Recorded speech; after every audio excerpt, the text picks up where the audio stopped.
Hello everyone, welcome to Lockdown Sees the World. Last session we talked about the three John in Sino-U.S. relations.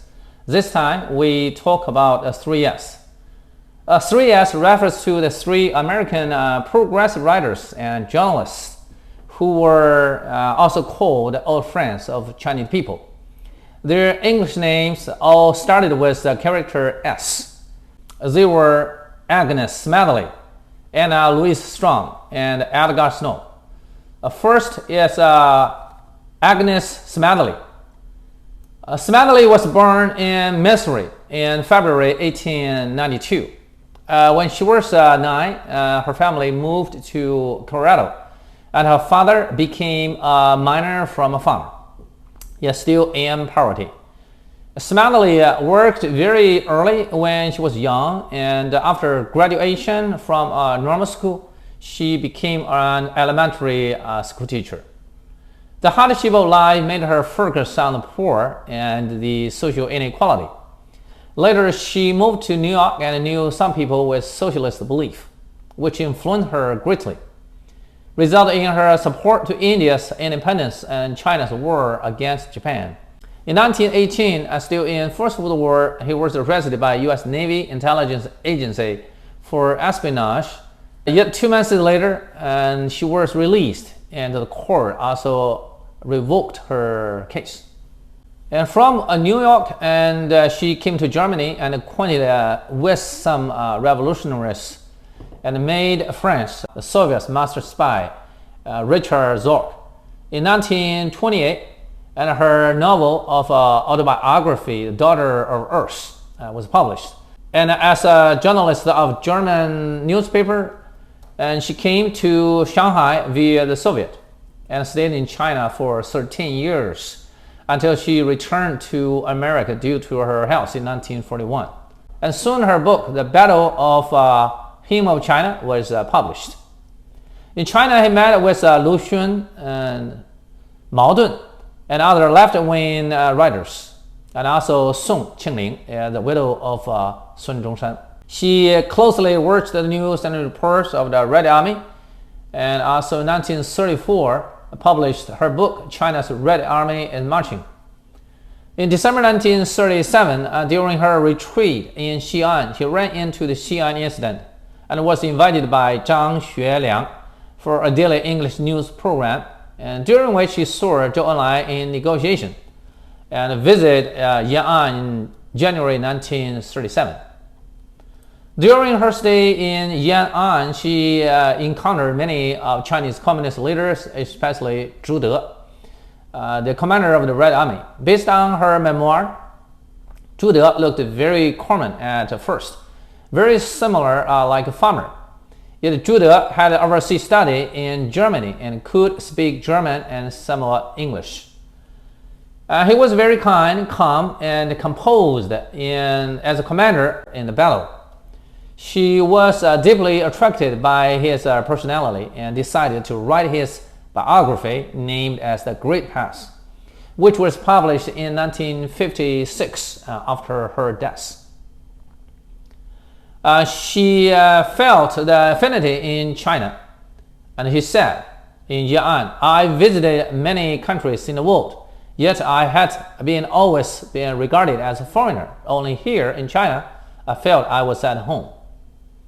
And she became a journalist with the Road Aid Army and witnessed the scarcity of medicine. So she assisted in many ways in purchasing medicine and equipment and called international help to China. And her influence, some doctors came to serve, like Norman Bassion, Richard Brown from Canada, and Dewar Canis Cortines from India. After the Second World War, U.S.-China policy changed. The U.S. government charged her as a Soviet spy, and she was forced to leave America for United Kingdom and planned to go to China via the Soviet. Due to her health and failure in her stomach operation, she passed away in UK.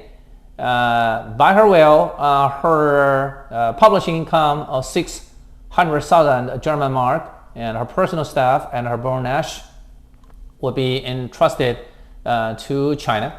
In May 1951, 1-year anniversary of her death, her ash remains was buried in Beijing, Babaoshan Cemetery. In November 1885, Anna Louisa Strong was born in Nebraska, and her father was a pastor. She graduated from high school at the age of 15, from college at the age of 20. And when she was 23, she earned a PhD degree from Chicago University. Then she worked in education and editing, engaged in union and some progressive activities. During First World War, she opposed to U.S. participation in the war and the draft policy. In 1921, he went to see the Soviet as a first socialist country, and he helped its publishing English newspaper, the Moscow News, and lived in the Soviet for about 30 years. In 1925, she visited China for the first time and witnessed China's nationwide revolution, and made up her book, China's Millions. Later, she left China for Moscow together with Bordin. In 1931, she married Joe Shubin, an agronomist who died in 1942. She visited back America shortly in 1939 and warmly received by First Lady Eleanor Roosevelt. When she returned to China, and one incident happened, and Joe and I told her about the truth.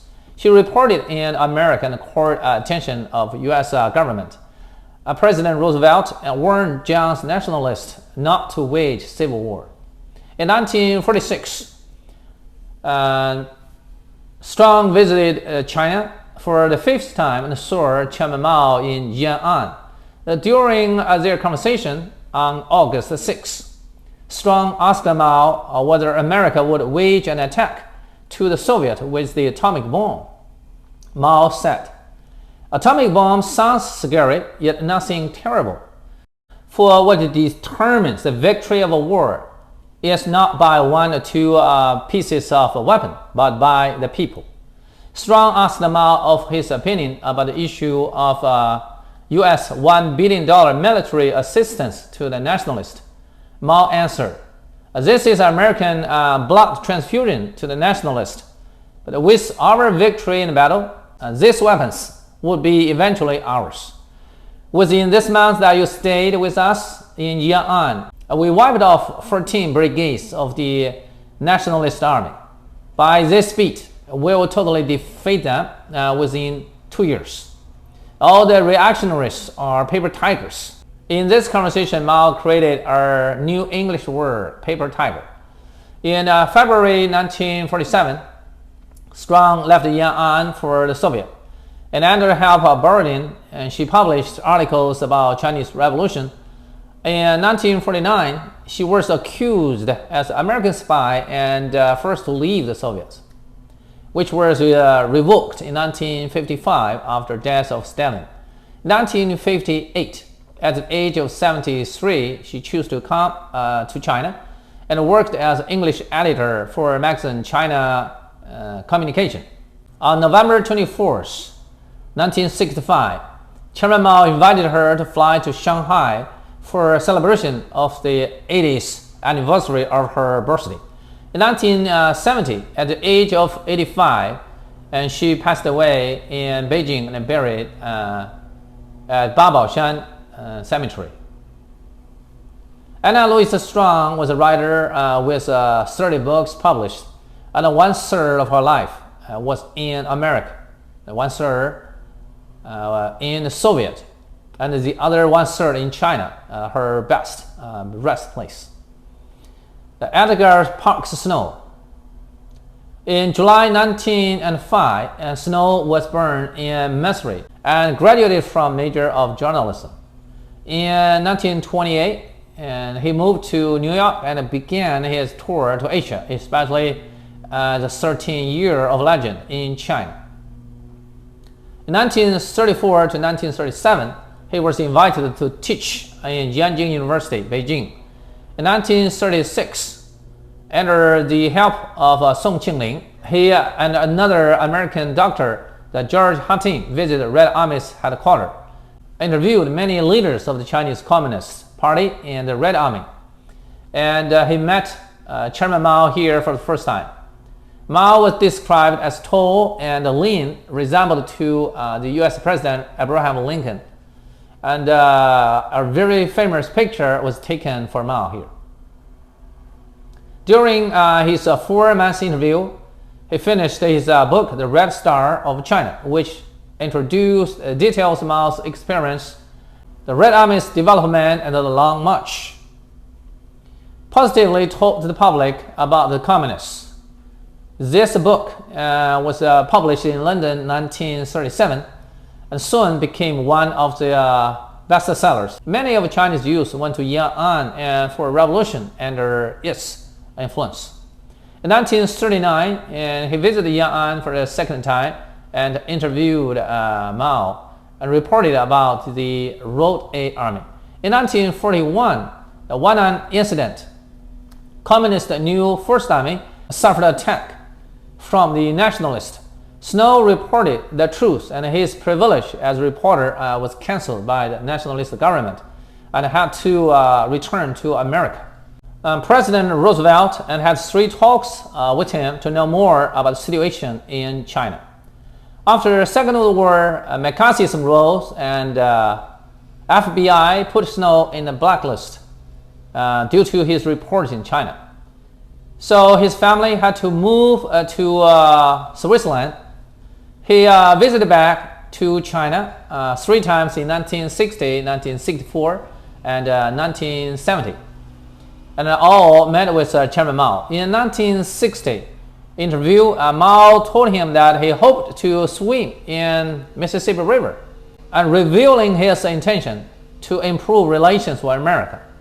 Especially in 1970, China's National Day, he was invited to step on Tiananmen Gate and stood side by side with Mao and a signal for Sino-U.S. alleviation.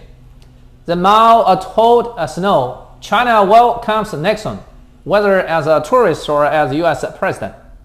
Snow published these talks in a newspaper and caught the attention of U.S. government. So brought the following visit of U.S. table tennis team to China, Kissinger's secret tour, and Nixon's China visit on February 22, 1972.